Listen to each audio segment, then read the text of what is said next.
هتكلم النهارده في 3 مواضيع بعد بسم الله والحمد لله والصلاه والسلام على رسول الله. هتكلم النهارده في 3 مواضيع مهمه جدا. عنوان البث: العريس ده بلاش منه. ماشي؟ امتى نقول للعريس لا؟ شويه الله يكرمك، ممكن بس تجيبي لي المخده دي عشان ظهري ينوبك ثواب. انتوا يعني ايه معايا بقى لحد ما نظبط القعده وبتاع؟ والله مش هينفع. اه اه مش عارفه احطها شويه. هنا. يلا عايزين البنات يجمعوا معايا هنا ويلا بينا عشان حتى اشوف اهوت اللي انتوا بتكتبوه البدايه. وعليكم السلام. العريس ده بلاش منه. امتى اقول على العريس ده بلاش منه؟ انا فاكره قبل كده من 5 سنين كنا عملنا بتاع حوالي 6 حلقات على صفات الخاطب وامتى تقولي لا وامتى تجري، ساعه لما تلاقي الصفات دي تجري وتقولي لا مش مكمله. النهارده انا هتكلم على موضوع مهم جدا، في موضوع العرسان اللي بتيجي وازاي ان احنا يا حبيبتي زينه حاضر ازاي نتجاوز ازمه الطلاق. هتكلم عليها في اخر البث حاضر. لكن خلونا نتكلم النهارده على جزئيه مهمه جدا، وهي جزئيه امتى اقول للعريس ده لا شكرا مش مكملين، لا بنت امور، لا مش مناسبنا. بصوا، الكذاب الخاين لا، تارك الصلاة لا، اللي بيتجمل قدامك لا، الكلامنجي الهوائي بتاع الكلام والأحلام والفعل مفيش لا. الحاجة المصيبة بقى اللي بيبقى قاعد والمغرب بيأذن والعشاء بتأذن وما بيصليش. لا لا لا لا. ليه بقى؟ عشان المواضيع دي مواضيع فيصلية. اللي بيكذب ده اصلا، يعني اللي هو بيقولك بيكذب او بيحاول يمحور في الكلام ويحاول، اذا كنت بتمحور وتحور من دلوقتي امال بعد الجواز هتعمل ايه؟ لا يا بنات، العريس اللي جاي وكذب او خدع او خان عهد او كذا بلاش منه، مش عاوزينه. اللي صلاة ومش حريص على صلاته لا. طب اسماء جلال بتقول سؤال جميل جدا، بتقول طب هو دلوقتي ممكن يكون مش بيصلي وبعد الجواز نعينه على الصلاه. شكرا. مفيش حد بيتغير عشان حد.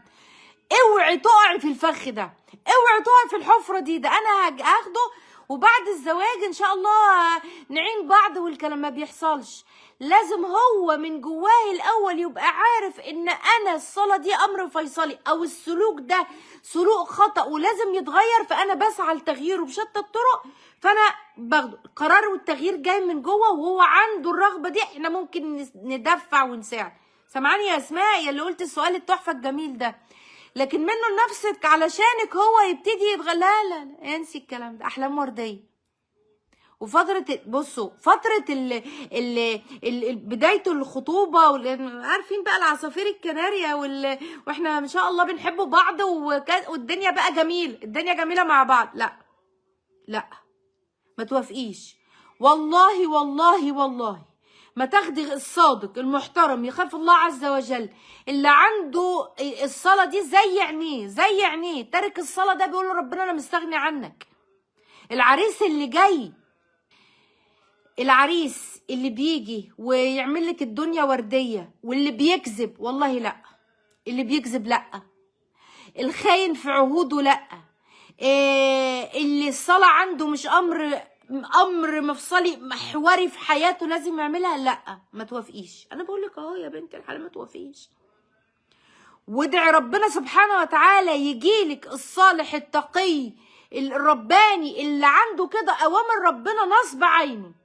هو ده اللي ربنا هيكرمه فيك. والله والله ما عهدنا حد ياخد ربنا سبحانه وتعالى يقول لك انا واخد ربنا من كومي تمام ويضع يعني قال الله واوامر ربنا سبحانه وتعالى نصب الا وربنا بيكرمه. يقول لك ربنا هيكرمني، انا عارف والله ربنا مش هيتركني، انا ناكح اريد العفاف ربنا يعيني.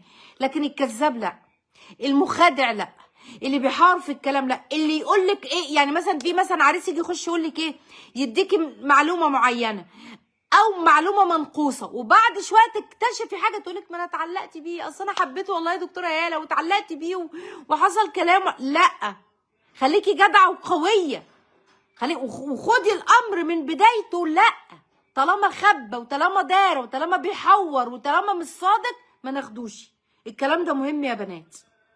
وما تجيش بعد كده نقول لي ايه اصل ما قلنا هنغير، ما فيش واحده بتغير واحد بس ولا واحد بيغير واحد، عشان بس نبقى فاهمين. الا اذا هو من جواه عارف انا فعلا محتاج الامر دوت، وانا فعلا عندي السلوك ده، وانا محتاج ان انا اغير السلوك ده، تمام، ساعتها يبقى تمام.